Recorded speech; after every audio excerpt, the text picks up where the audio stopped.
కేంద్ర బడ్జెట్లో రాష్ట్రానికి జరిగిన అన్యాయంపై శాసనసభలో CM Revanth Reddy, BRS MLA KTR మధ్య మాటల యుద్ధం జరిగింది. జిల్లాలో ఎడతెరిపి లేకుండా కురుస్తున్న వర్షాలను దృష్టిలో పెట్టుకుని కలెక్టరేట్లో సహాయక కేంద్రం ఏర్పాటు చేయాలని కలెక్టర్ రాజీవ్ గాంధీ హనుమంతు ఆదేశించారు.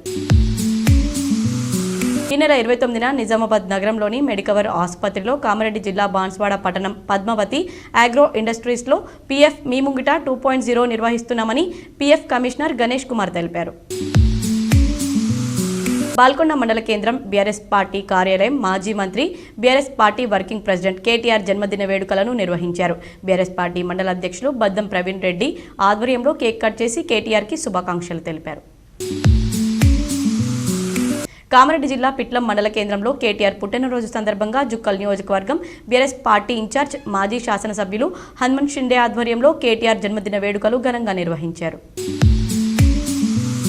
నందిపేట మండల కేంద్రంలో భారత రాష్ట్ర సమితి పార్టీ ఆధ్వర్యంలో స్థానిక నందికేశ్వర ఆలయంలో భారత రాష్ట్ర సమితి పార్టీ వర్కింగ్ ప్రెసిడెంట్ మాజీ మంత్రి కేటీఆర్ 48వ జన్మదినం సందర్భంగా ప్రత్యేక పూజలు, అభిషేకాలు, అర్చన కార్యక్రమాలు నిర్వహించి 48 పండ్ల మొక్కలను నాటారు.